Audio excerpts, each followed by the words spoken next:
My name is Annie Egan, and I am chair for Celebrate Water. Thank you, thank you. It's really exciting to be here and to see so many of you. I mean, we had no idea. Anyway, I first met Dan Egan a number of years ago. Or maybe I should start again. I've known Dan longer than anybody in this room or in this world. I am his mother, and thank you. I spent a good part of his early years guiding, prompting, scolding, teaching, all of that motherly stuff. But then all of a sudden, it seemed to me, but maybe it wasn't so suddenly, the tables turned. I'm guessing you've probably all read his bio. It's in the brochure that you've got. And so you know what he's done professionally between then and now. And maybe you've read his book. I did for 2 different book groups. I proofed a good part of it, and I spent time going over it and over it and over it. It did not unaffect me. I really became convicted of the idea that I knew that I had taken water for granted a good part of my life. I've grown up around the Great Lakes. I've been here, I won't tell you, well, yes, almost 78 years. And I just thought it was always going to be here. What I did not know after reading Dan's book is that water can be disturbed, can be destroyed, can be affected in very negative ways. And so out of this conviction came the idea that maybe I'm not the only one who has taken water for granted. There are plenty of others who probably are in the same boat, on the same waters that I am. Anyway, the concept for Celebrate Water came out of that. And water, as we all know and have been hearing today, and we'll hear some more today, is just too precious and too vital for life to take it for granted. We need to do what we can to protect and preserve it. So Celebrate Water came out of that, a year-long county-wide activity to raise awareness, to work on celebrate, educate, and after this week, advocate for water. So without more ado, before I introduce Dan, I would like to say that Joel Brammeier will be in conversation with Dan. Many of you have heard Joel already. He is the director and CEO for the Alliance for the Great Lakes out of Chicago, and is one of the world's great advocates for water. So I welcome Joel, and it gives me great pleasure and great pride to introduce my son Dan, who was the inspiration for all of this.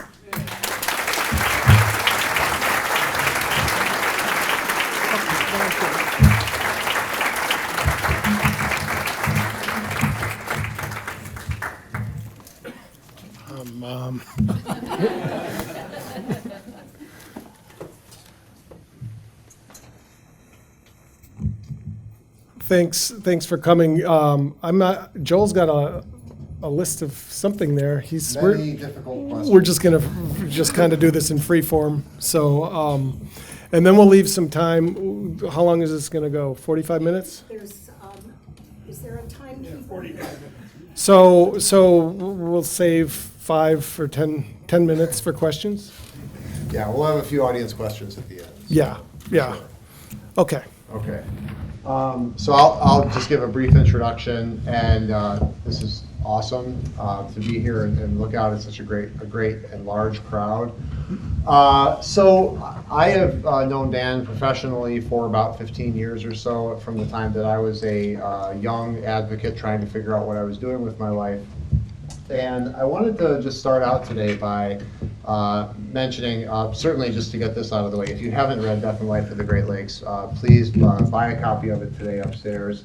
I noticed that it was for sale, and it's really a worthwhile read. But before we start talking about that and Dan's perspectives, I just wanted to share that how critical environmental journalism has been to the cause of clean water in the Great Lakes over the last 20 years from my perspective. And I say that in a time where I know everybody is seeking objectivity, it is seeking fact-based reporting. I know I'm the kind of person that when I read something, I read a lot of different sources, and when I read something or hear something where I just sort of automatically agree with it, I try to check myself a couple seconds later and try to ask why, wait a minute, like, is this actually true, or am I just sort of having that gut level reaction? And because I want to feel like the things that I'm reading are actually fact-based and research-based. And I think Dan's work exemplifies that standard. I have seen, before we start talking about Dan, I have seen just recently over the last several years that the power of environmental journalism in the Great Lakes region. I mentioned this morning the American Public Media report on the cost of water infrastructure, and how that's rising as we try to meet these infrastructure challenges. In Chicago, a reporter named Michael Hawthorne with the Chicago Tribune has gone through a series of uncovering air pollution in a facility in suburban Chicago that is actually 10 times higher than the regulated cancer risk for people in that neighborhood over the last year, and has exposed that. And Peter Annan is another great author who's done a ton of work clarifying how Great Lakes water gets used and where it gets diverted to and who wants it and what the future of the Great Lakes water supply looks like. These are great stories that are being told, but I've got to say that in my memory at least, as unreliable as it may be, when I saw the amount of content and the amount of ink that was being allowed to Dan in the Milwaukee Journal-Sentinel 15 years ago, it really set a new standard for what environmental journalism can be in the Great Lakes region, and probably nationally, even though I don't read, I don't span the entire country, but it really impressed me how both how the institution, the Journal-Sentinel, was willing to give that space, and then what Dan chose to do with that space. And that work has set the standard for Great Lakes reporting and water reporting in the Great Lakes region over the last 2 decades. And it's really, Dan is a tremendous resource. The only downside is that he's not writing for the Journal-Sentinel as much as he used to, and so we don't see those great articles as much anymore. So I just want to recognize that history and how it led to this great book and this great understanding of what it means to be a Great Laker, and that's what the Death and the Life of the Great Lakes is. It sort of centers this resource at the center of our culture, the center of our way of life, and asks some really hard questions about what it's going to take to actually get this resource back to truly living. And so I want to ask Dan a few questions. Dan will go on at length in response to my questions, which is great because he has much more information than I do. And then we'll open it up to talk with you all for a few questions as well. Okay, sound good? Yeah, thank you for that introduction. It's very kind. And so my first question is, this is the only one that's not about water at the Great Lakes, actually, but I'm curious, how did this start, right? It seems unusual to me that a city paper, even before all of the upheaval that's happened in the last 10 years with online media, it's unusual for a city paper to give that much space to somebody to write about a topic that's seems so niche, right? The Great Lakes, and so how did that come about? How did you sort of step into that space and make it such a huge deal? It really was serendipity. It was the fact that the managing editor at the Milwaukee Journal-Sentinel is a Green Bay guy and has a deep love and fondness for the lakes. And I grew up in Green Bay, and I spent the first 10 or so years of my career out west, and I was covering environmental issues, and I came back here and looked at the lakes with a whole new eye after having been in that desert, essentially, for that amount of time.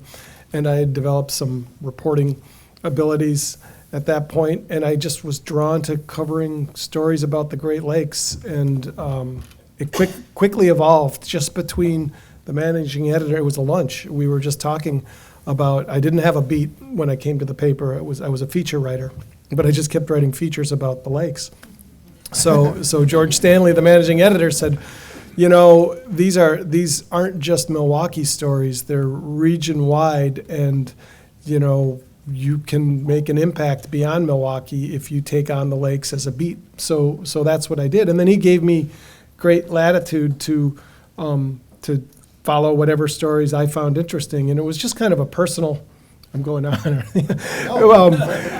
But so when we first moved back, I moved back to Wisconsin from Salt Lake City. And that first fall, I was with my daughter, who was at the time 1 year old. She's 17 now. And we were down at McKinley Marina in Milwaukee, and the salmon had come in to spawn. And, I had been out in Utah and Idaho, and in Idaho, salmon are an endangered and a threatened species. And, they were literally counting the Snake River sockeye when I was on my first job on one hand, because they would come back to a lake in the middle of the Sawtooth Mountains called Redfish Lake because of the salmon coming back, turned the lake red. They used to. By the time I got there, there was one that summer of 1992, because they would catch every fish at a weir as it was coming into the lake. And they called him Lonesome Larry, and they gutted him and put his milt into a captive breeding program. And that species is still tinkering on the brink of extinction. But that was on my mind that day in Milwaukee when, McKinley Marina, which is not the pristine, Sawtooth Mountains of Idaho, was home to a lot more salmon than Idaho was at that point. And that just kind of grabbed me. And I just did a little research on the history of the salmon, and I was like, what? I guess I knew that they had been planted in the lakes, but I thought that was a long time ago, and that they had since achieved some kind of naturalization in which they were self-sustaining. And when I found that out, that they weren't, that it was kind of a put-and-take fishery, I went to my boss and I asked if I could do a story, and he was dubious. He said, that's an old story. And I made the argument that it was old enough that it was new again. And he said, all right, but, start at the beginning. Don't just tell the salmon story. And that's what launched 10 years of project reporting that's largely put between the covers of that book. So let's talk about that idea that, the things that are old enough to be forgotten, that need to become new. So there's lots of people in this room, including myself, who have been, part of visiting or living near the Great Lakes for generations, and we think of ourselves as, part of that Great Lakes family.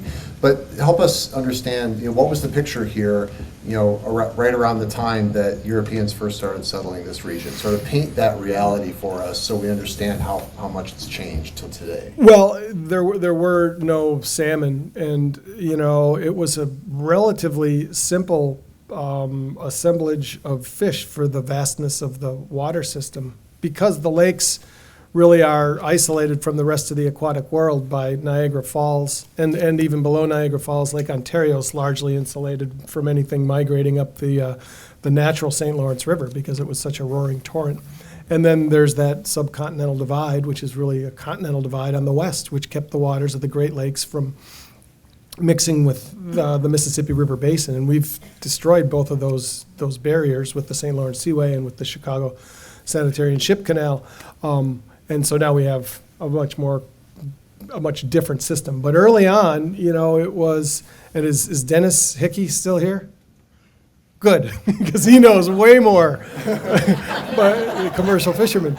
But no, I mean it was lake trout ran the show. They were at the top, and then there was whitefish and a bunch of whitefish like fish, ciscos. There were 7 or 8 species of them, and really that was and then you had perch and walleye and stuff. But it was a pretty skimpy cast of characters. But the lakes were filled with these characters, and it was the French were blown away when they came in and they saw. I mean, they called them the Sweetwater Seas. So from a fish perspective, yeah, it was lake trout at the top controlling everything, but there was a lot of everything. So we ruined that.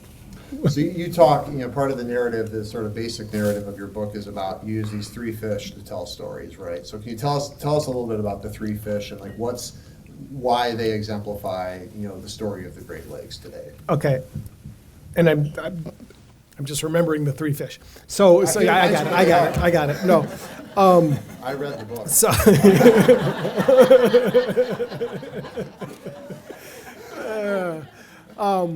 So the first big perturbance came with before the St. Lawrence Seaway, which is an artificial connection between that harbor right down there and every port on the planet, saltwater port on the planet, opened in 1959, we had smaller versions of it. And that started in the 1800s with the construction of the Erie Canal. And then on the Canadian side of the border, they built the Welland Canal, and both of them effectively bypassed Niagara Falls. And up came sea lampreys, which are a fish, although they look like an eel. And they're a parasite, and they've been called aquatic vampires. And, they wiggled their way up here, and they're maybe 2 feet long tops, but I think maybe 36 inches tops. And they're not much thicker than a thick thumb. And they can still, in the 18 months that they spend as an adult in open water, each kill 40 pounds of fish. And what they do is they attach to their bellies and they suck the life out of them. So these lampreys came in, and I think I mentioned the lake trout as just the apex predator, and they took out the apex predator. I don't have the numbers in front of me, but they came in the 1920s. And as recently as the 1940s, Lake Michigan was still yielding like 6 million pounds of lake trout fillets, flesh annually. And by the early 1950s, that number was 0. The fish, they were basically gone. And it was a similar story on Lake Huron and on Lake Erie, and to a lesser degree up on Lake Superior. And so when you take out that wolf in the system, everything underneath it is going to go haywire. And I should also say that those ciscos were heavily overfished, and some of them were big enough to succumb to these lampreys, but smaller fish weren't. So all of a sudden, you don't have something keeping the fish populations in check out there. The lake trout are gone. And unfortunately, so we have 2 fish now. I'm going to get to the third, right? They got the right ones.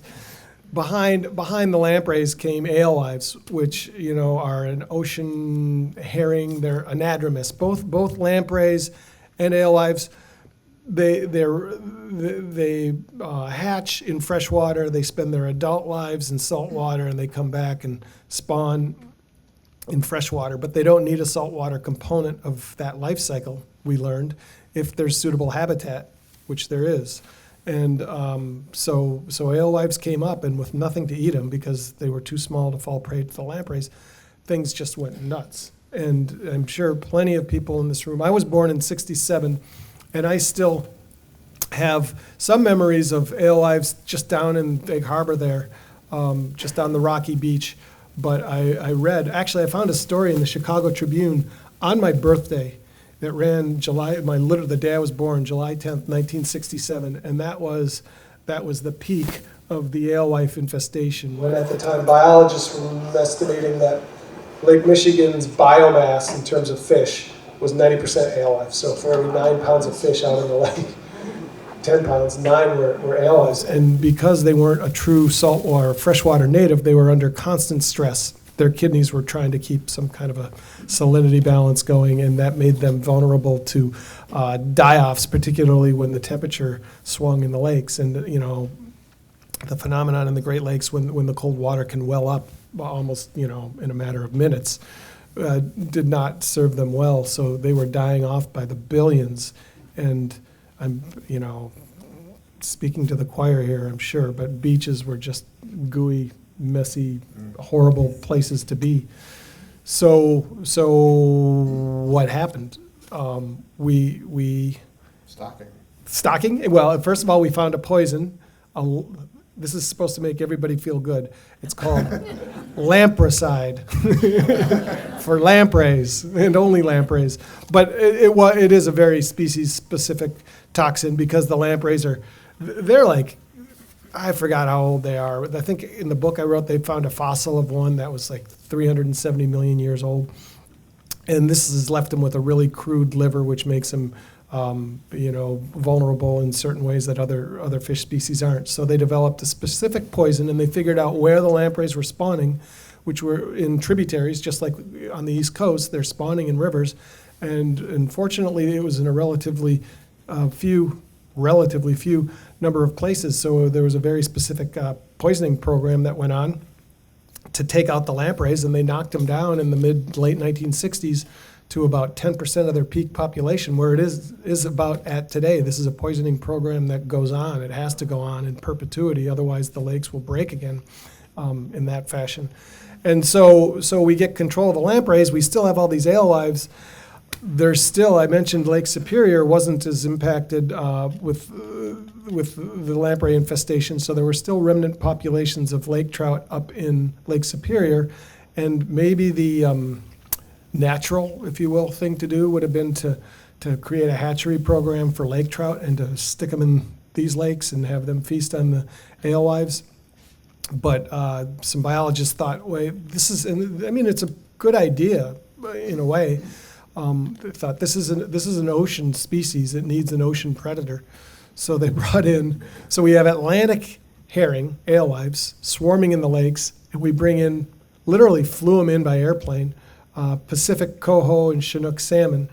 And nobody knew what was going to happen. I mean, it was, they raised them in hatcheries and they dropped them in the lake, and they didn't know if they would survive. They didn't know if they'd have some kind of a nose for salt water and head out the seaway.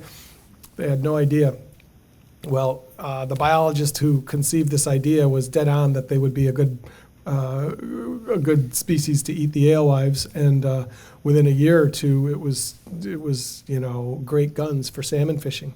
What's interesting about this guy, I'm saying this guy, he's a biologist. He was a biologist with the Michigan, the DNR today, whatever, the fisheries department.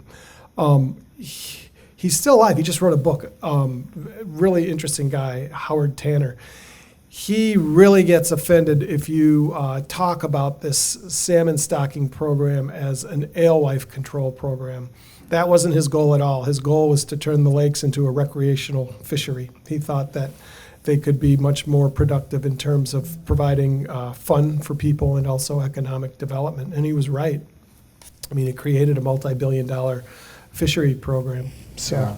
And so the little aside here, that the program that Dan's talking about to control the sea lamprey, just to give you a sense of what it takes, one, you've got to find this right chemical. There is an entire federal agency that was created to run that program, and it still runs that program at the cost of about $25 million annually for one species. And the point here is that finding the silver bullet, the toxin, and controlling one by one is a really, in my opinion, really inefficient way to control invasive species. So we've got all these perturbations, right? You've got invasions, you've got agencies starting to get involved. You referenced the opening of the St. Lawrence and how that opened us up to additional invasions. So we're in this system today that sounds like it's sort of highly manipulated, right? Yeah. And so what happens if we just stop? What happens if we just sort of revert to nature? What does that look like to you? Oh boy, I mean, I think you lose salmon. And okay, so it's a little more. We got to take one more step forward here.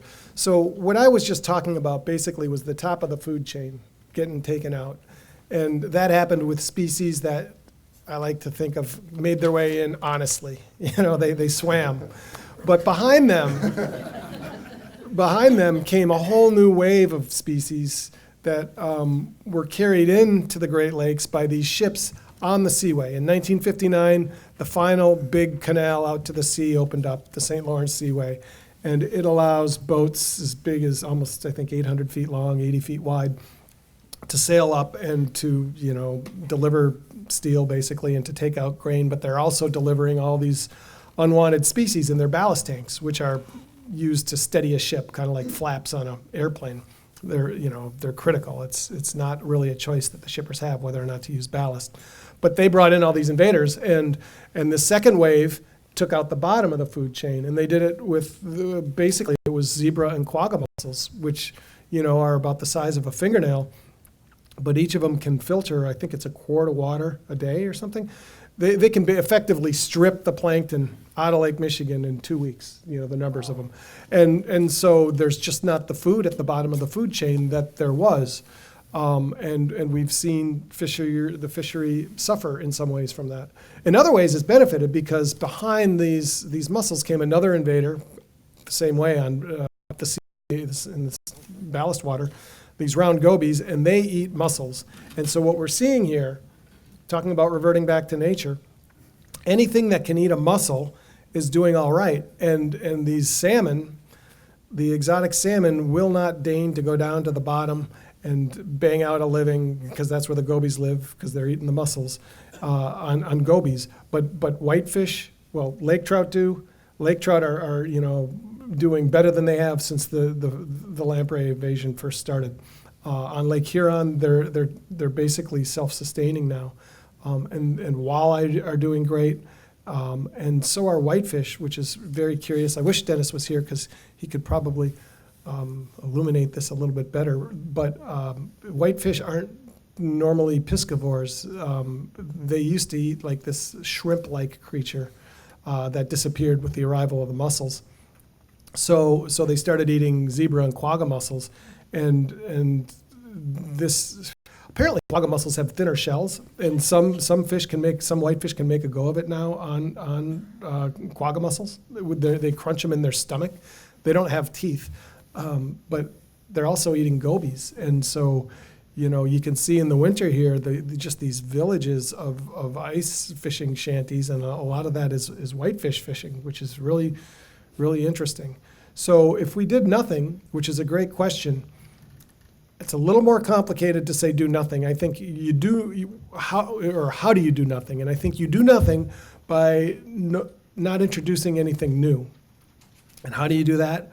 Well, you regulate the shipping industry appropriately, which is not the case as we speak. The door, I was talking about the seaway destroying the front, the eastern barrier. It's referred to in the book as the front door, and the Chicago Canal as the back door. And those doors are still open, and we're still exposed to all manner of organisms from viruses on up via the seaway. And then, of course, on the backside, we have the potential for Asian carp to swim up from the Mississippi River Basin into the Great Lakes. So doing nothing, I think, is a good idea, but it requires first doing something, and that's shutting these doors. And then after that, you couldn't. I don't think you could ever get rid of the lamprey program. Do you? I mean, I personally, no, I don't. I think, and is what I'm hearing is, it's about holding the line on where we are, and then figuring out how to go back to native species. But the reality is once an invasive species is in the system, it's either going to explode in population, or you're going to have to find a way to control it. And finding a way to control it is really hard and really expensive, in my experience. Yeah, absolutely. I mean, if you think $25 million a year, and then it's been going on for 50 years, so we're in the billions of dollars on that. Yeah, absolutely. Well, speaking of money, you make a point in the book about that, and you started to get there, I think, just now. You make a point in the book about the gap between our willingness to spend money and our willingness to, for lack of a better phrase, do the right thing, right? And so I mentioned this morning in my talk that the federal government has spent more than $3 billion in the Great Lakes region on restoration projects, pollution prevention, a variety of, cleaning up. We heard in Dennis's talk, question about PCBs and mercury. Cleaning up PCBs has been a big part of that effort. And so we've shown this phenomenal willingness to spend a lot of money on the Great Lakes, especially over the last decade. You make the argument that doesn't really cut it. So what? What do we need to shift, and how do we change that? Well, just to address it quickly and simply, it was described to me by Noah Hall, a Great Lakes advocate, an attorney who helped draft the Great Lakes Compact that governs diversions. The analogy he used is, spending money is great, but you got to also address the root problem. And the root problem, when we're talking about invasive species, is these doors are still open. And he said it's like, if you've got lung cancer, you need treatment, but you also need to quit smoking. And we need to shut these doors if we're going to spend all this money. Because spending money in a way is easier than passing a law that a very influential industry doesn't like. And then you can ask the question, why is that industry so influential? And I think it wouldn't be if there were more lunches like this. Sorry, I believe Dan is referring to the shipping industry. That was my comment, not his. So, shifting gears a little bit here. You traveled around, I know you've done for your reporting and in the course of creating this book, and you talked to people who make a living off the lakes. You've talked to people who've been deeply involved in it. And, part of that, it's not just about the ecology, it's not just about whether the water is clean, it's about family, it's about culture and community. Can you reflect a bit on how those connections have been broken and kind of what we've lost because we've had these impacts to the ecology of the lakes? Yeah, I think that they're, in some ways, I think they are better than they were when I was a kid. The waters of the Fox River were not pristine in the mid 1970s, and if even.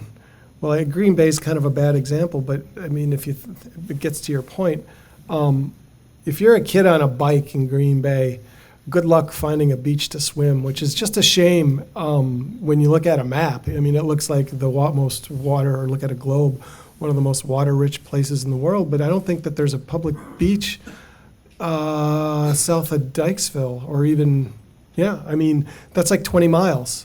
I don't even know if there is a beach in Dykesville. But that's a shame. On the other hand, if you go to, what's that beach underneath the John Hancock Building, North Avenue? Or Oak Street. Oak Street. I mean, Chicago, it's just teeming with people on a hot summer day. It's just, and people are in the water, and you see the same thing at Bradford Beach in Milwaukee, and I'm sure it's a similar story in beaches all around the Great Lakes, and that's because, we've righted some of the wrongs from the industrial plundering that went on through the middle of the 20th century. We did lose something, and that when you lose something, that something is a connection to the lake. As even as a kid or as a family, people turn their backs on the lakes. The lakes lose their constituency, and they're gonna the industries that can make money off of them are gonna run roughshod. So I think it's just really important that the next generation grows up with an appreciation for the lakes.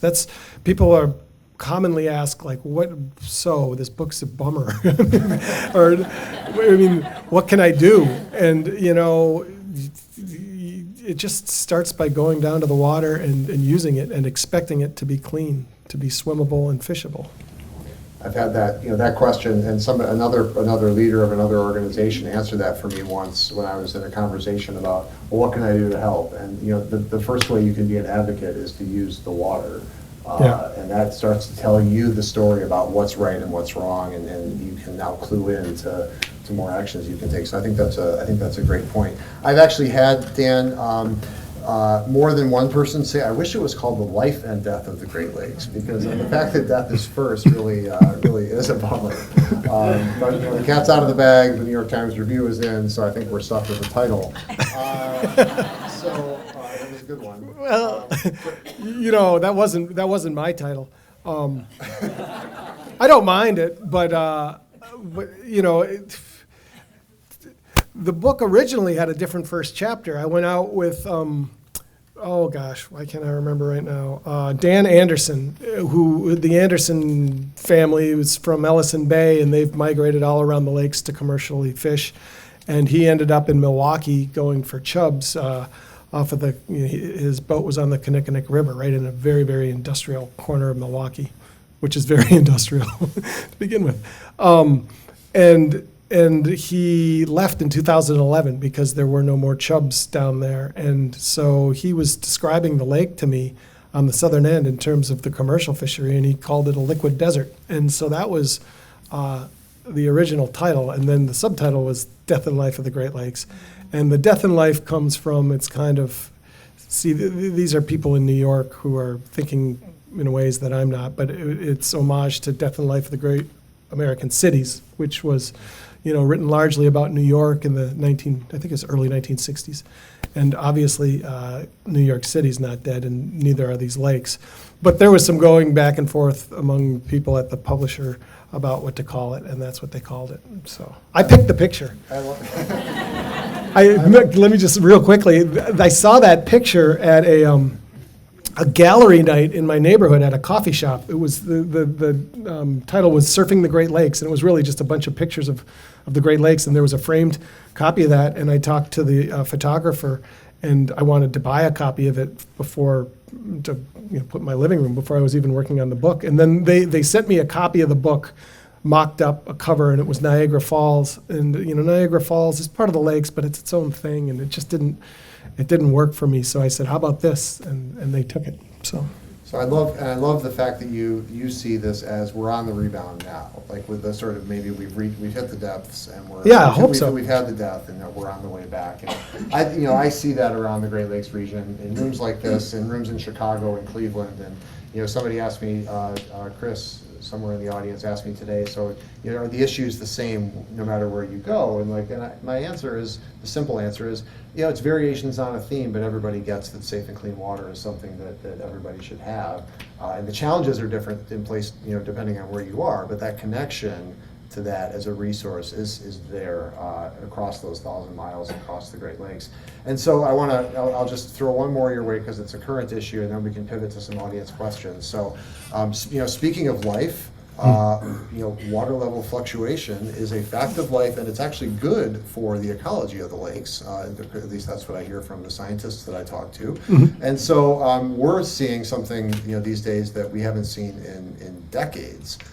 Record high water levels. And so what's the, and you'll probably get a question or two about this, but what's the short version of what's going on and what we can expect? I think we're going to hit the 1986 record, and who says it has to stop there? It's scary if you think, the lakes have always been shackled to this 6-foot swing, 3 feet above their so-called long-term average or 3 feet below. And what's really stunning is we were at a record low just 5 or 6 years ago, and these things used to swing over decades, these long-term swings.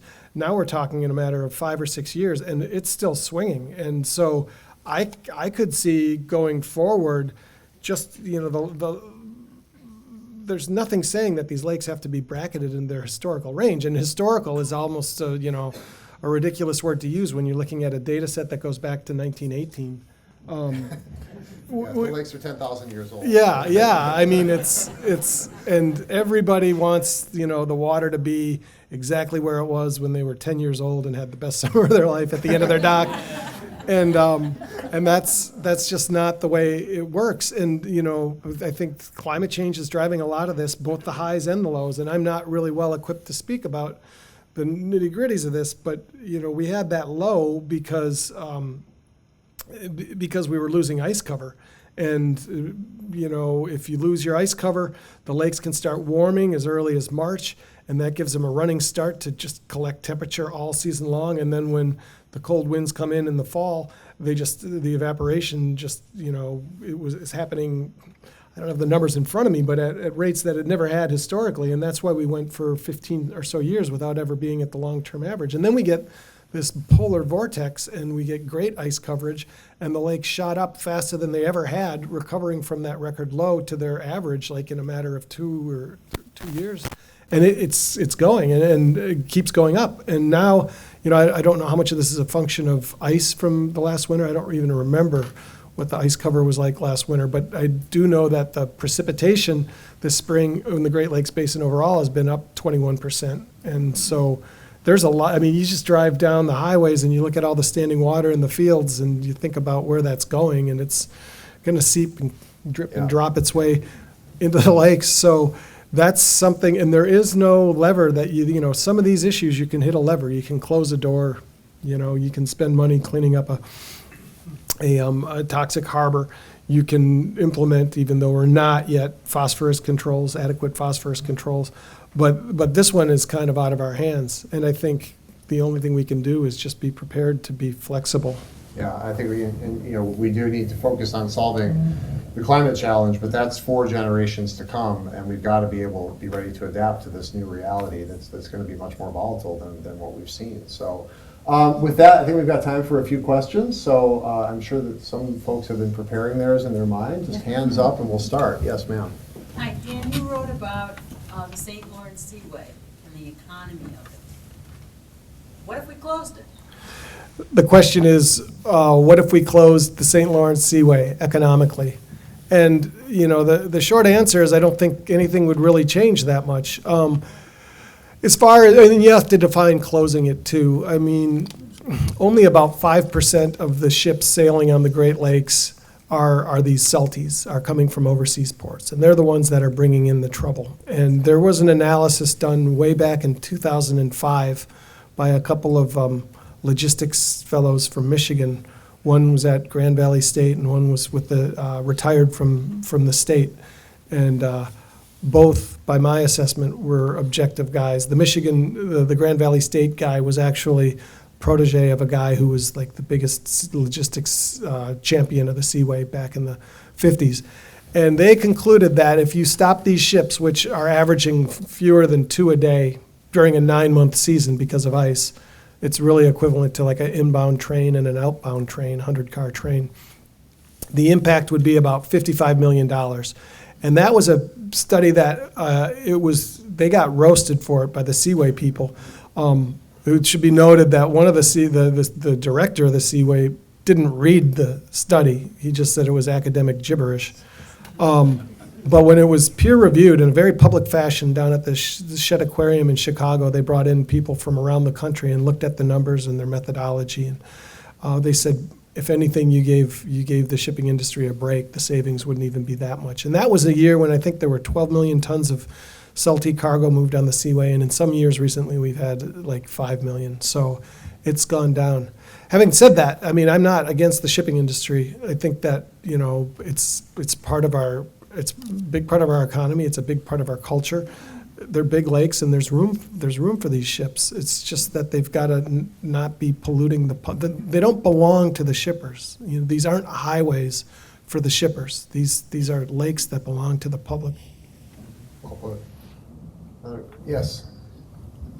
Do you think there's any hope for closing the back door in Chicago? I'm going to is there any hope for closing the back door at Chicago? Joel's from Chicago.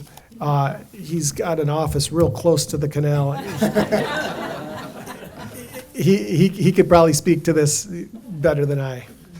Okay, I don't know about that. There's a whole chapter on this in the book. Yes, I have been a supporter and champion of actually literally putting a permanent barrier into the Chicago waterway system to physically separate the Great Lakes from the Mississippi River, which would be the best way to do that, just like closing the Seaway would be the most assured way not to have any more critters coming in as ballast. Because of a lot of really complicated hydrology, especially hydrology, but also politics and the economy of the inland barge industry, that solution is not going to happen in the next year or 5 or even 10. But I think that there is a lot of momentum right now to build basically a purpose-built lock in the downstream from the Chicago waterway that's going to include a bunch of technology barriers. And to get very specific, if we can get an actual chemical treatment option installed in that system, then you could start to see some much greater certainty on stopping these big-headed silver carp from moving up into the Chicago area. Optimistically, I'd say we are, 2 to 3 years from breaking ground on that project. The engineering work is happening right now. The bigger picture here, though, is that Chicago is the only Great Lakes city that actually sends its treated sewage effluent, its treated sewer water, away from the Great Lakes. It's basically diverts water from Lake Michigan and sends it down to the Mississippi River. And it's not an accident. It's an intent of history. They did that in 1900 to stop the sewer water from going into Lake Michigan and polluting the drinking water. It's 2019. We know how to treat sewage now to keep it clean. We should be treating it to keep it clean. We should be putting it back into Lake Michigan, creating the opportunity to actually, create that physical disconnect, that physical barrier that used to be there. And so I think I think that's one of those in my lifetime kind of projects, but not one that's going to happen fast enough to really stop the carp from getting in. So. You got a comment on that? Or? No, I agree. As long as they don't send it back when the water's really high. Yes, yeah. Dan and I were talking about what does crisis management for high lake levels look like earlier today, and it sort of doesn't look like lots of water going down the Chicago waterway system, which would be a whole. Yeah, they've got enough water downstream on the Mississippi. Yeah, so. Yeah, a whole other can of worms. I saw one way in the back. Yes, sir. Quick question. In a constantly evolving system, at a young system like the Great Lakes, or in most discussions, what do we consider native? Is it generally thought to be pre-Columbian, which means we gotta head home too? So, what's the native species or population in a given area in a constantly evolving ecosystem? Before you answer that, the question was about what counts as native, and is it pre-Columbian only? And I just want to mention, I was accused of being an invasive species because I'm from Illinois today. It was a joke, well taken joke, but He's a Michigan native. I grew up in Detroit, so maybe some points there, I don't know. I think it's a really good question. I mean, an analogous question is what's an invasive species? And, somebody could make the argument that salmon are an invasive species because they don't really have a biological right, if that's the word, to swim in these waters any more than an Asian carp.